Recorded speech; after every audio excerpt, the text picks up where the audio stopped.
Oi, pessoal. A gente está entrando já em um minutinho.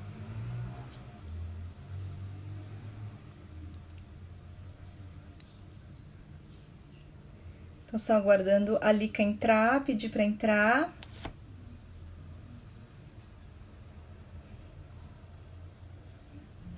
Oi, Carol, Tatiana, Miriam.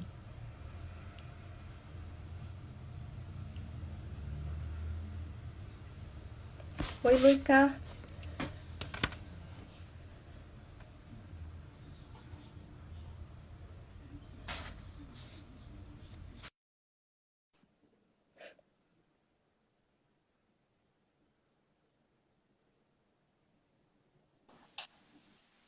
Consegui, Tudo certo? tudo certo. Oi, pessoal.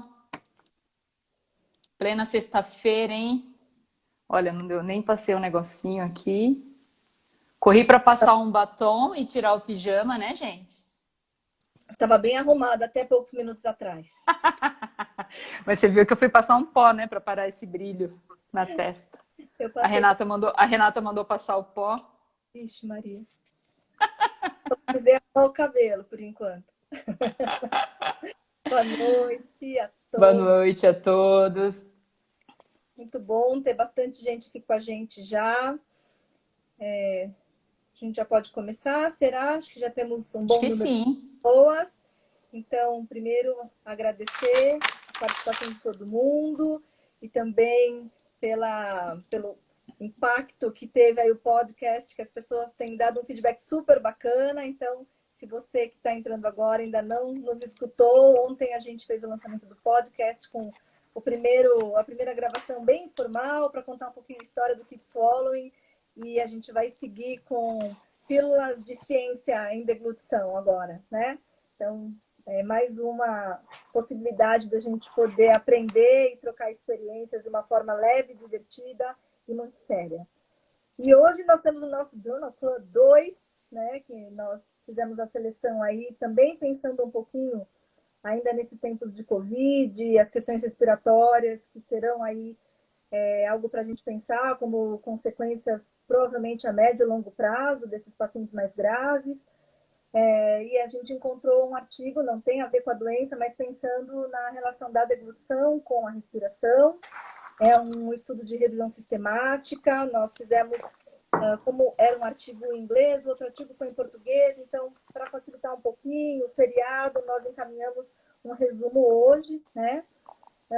E a primeira coisa que a gente comentou é que é um estudo bastante interessante, é um grupo multiprofissional, então a gente tem ali fonoaudiólogos, a gente tem terapeuta ocupacional, a gente tem preparadores físicos, né, relacionados a preparadores físicos, biologistas. Então, a gente achou muito interessante a composição do grupo, né, de vários países. E é um trabalho que, pela nossa primeira impressão, ele teve um rigor metodológico, né, para essa revisão sistemática, então, com o uso aí do Guideline Prisma, para que possa realmente se concentrar se deter em estudos de maior qualidade metodológica, para ter algum nível de evidência para que a gente possa aplicar e pensar nisso a partir de então, né? O que chama a atenção do trabalho em linhas gerais, né? Eu estou fazendo aqui um pequeno resumo do trabalho, é que eles tinham duas revisões anteriores. Nessas revisões anteriores, ou elas incluíam DPLC ou não incluíam, que é um quadro que nós estamos acostumados a pensar como, né, um quadro de risco associado às dificuldades de deglutição. E aí eles fizeram uma revisão pensando em incluir todas as dificuldades respiratórias aí, crônicas. E o interessante é que eles acabaram, né, nesse filtro, em dois filtros que eles tiveram, que a gente vai comentar, para chegar em estudos de melhor qualidade, eles acabaram fechando em dois grupos, né? E o que nos chamou a atenção é que um dos grupos é um grupo de apneia obstrutiva do sono, né? Não sei se isso também foi algo que surpreendeu vocês. A gente tem aqui algumas impressões para falar sobre isso. E, E aí a gente vai comentar um pouquinho depois de algumas questões metodológicas e do próprio resultado. Lica, tem mais alguma coisa do resumo que você acha que seria interessante a gente complementar? Não, eu acho que lembrar todo mundo. A Renata Guedes está com a gente, tá? Ela está acompanhando junto com vocês e vai ajudar a organizar eventualmente alguma pergunta, mas lembrar do conceito do Journal Club, que é estudar juntos, né? A gente levanta escolhe um artigo com uma proposta de que todo mundo possa ler e debater, diferente das lives de entrevista. Nós não estamos aqui para responder nada. A ideia é conduzir, a Rê aí, né, levantando a mão, a ideia é conduzir um debate, mas nós não estamos aqui para responder nenhuma pergunta, assim como foi no primeiro Jornal Club. E agradecer a todo mundo aí pela presença, né?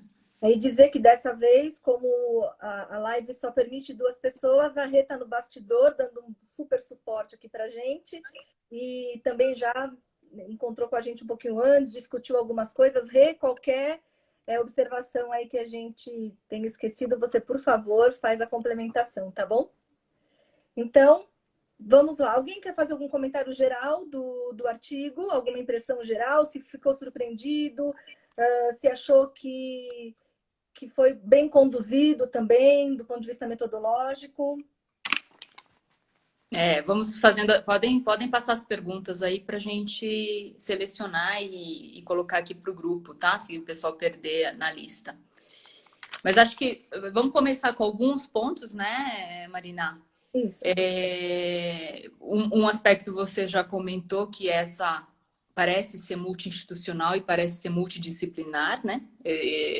Interessante ter fisiologista, mas ao mesmo tempo interessante não ter nem pneumologista nem fisioterapeuta no trabalho também, que são coisas a considerar quando a gente fala de uma revisão sistemática com doenças respiratórias crônicas.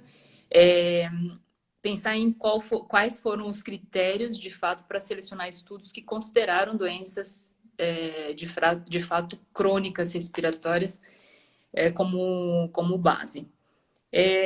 O outro aspecto que a Marina apontou, que acho que chamou nessa conversa que a gente teve um pouquinho antes de entrar agora, as 3 comentaram da surpresa, né? Para quando a gente pensa em doença respiratória crônica, a gente logo pensa em respiratório baixo. A gente nem pensa, né? Automaticamente, quem é da disfagia não pensa na parte alta, ainda que a gente saiba que há uma influência de fato da SALS na deglutição. E aí, um ponto que eu comentei, inclusive, que eu falei com a Vanessa Ieto, com a Yasmin Frazão, o pessoal que trabalha no sono, que eu tenho pacientes da cabeça e pescoço que tem muito mais dificuldade, por exemplo, de um desmame traqueal, ou mais risco para disfagia, ou piora no quadro geral da disfagia, além da doença de base, tanto do câncer como do tratamento oncológico, quando paciente SALS. E isso é uma coisa que tem me chamado a atenção, e inclusive no retorno, né, da ventilação, no desmame, né, de uma ventilação baixa, o quanto a parte alta acaba impactando, né, e a gente precisa ficar um pouco mais atento a isso. Eu lembrei muito dos casos quando estava lendo esse trabalho também. Então, seria interessante se o pessoal comentasse, né, o que achou disso, né, dessa questão da inclusão na doença crônica, a apneia do sono. A Flávia está concordando, Lica, e eu comentei com a Lica que nos casos neurológicos progressivos, muitos casos pela idade, né, dependendo do grupo, a gente tem a SALS concomitante. E isso não necessariamente está apontado como um fator de agravamento ou de maior dificuldade de manejo, e acho que vale a pena também a gente ter essa observação, e eu gostaria que as colegas que são da área também pudessem comentar se percebem essa associação como a Lica percebe, e a Flávia Fiorini está concordando com a Lica. A Kika fez um comentário que ela acha que em tempos de Covid, esses grupos de risco, eles têm grande chance de agravamento da doença se eles positivarem para o Covid. Então, a gente realmente tem que saber quem são esses grupos de risco. assim, nós não queríamos, assim como na semana passada, a gente não quer trazer um artigo, não é porque a gente não quer falar no assunto, porque o assunto é importante. Mas eu sei também que sexta-feira de feriado talvez vocês queiram ouvir também outras coisas, porque a gente passa 24 horas ouvindo sobre Covid. Mas, obviamente, a seleção do artigo vem dessa preocupação, Kika, você tem toda a razão. O que nós vamos esperar daqui a pouco, né? Já estamos ouvindo as altas, graças a Deus, de alguns pacientes que conseguiram sair do tubo, tiveram alta da UTI, alguns já estão em quarto de enfermaria normal e outros já voltaram para casa, né? Mas a gente já sabe que esses pacientes talvez sejam os nossos pacientes em breve, pelo quadro da disfagia, se agravar pela história baixa, né? E não com uma doença de base para disfagia já conhecida por nós. Sim. Outra coisa, Má, que a gente discutiu antes de entrar também é a seleção dos artigos, né? Acho que a gente pode comentar um pouco dos critérios de seleção. Exato. Se você pudesse comentar um pouco até dos SAUs, né? Da questão da gravidade, dessas... Sim. Do ponto de vista de seleção geral, uma coisa que a gente também que chama atenção, como critério de inclusão, eles incluíram tanto procedimentos para avaliação ou screening da deglutição, né? Essa é uma questão que lá na frente a gente quer comentar um pouquinho em relação aos resultados.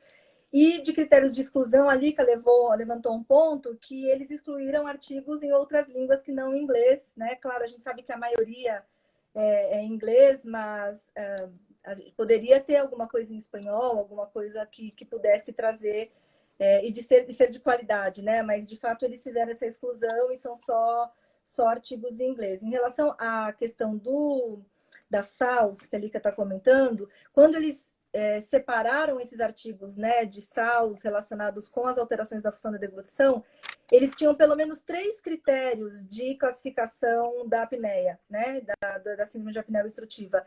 E com o score muito diferente, maior que 5, maior que 10 ou maior que 15 apneias. Eu não sei se eu estou travada. Está travado? Eu estou te ouvindo, mas a imagem que travou. Agora a gente não está te ouvindo, viu, Má? Não. Não estou te ouvindo. Eu vou comentar um pouquinho de outra coisa enquanto tá travada aí, sobre os critérios de exclusão. Depois a Má fala um pouquinho da SAUS. Dos 1.069 artigos que foram selecionados pós-duplicidade, sobraram 48, tá?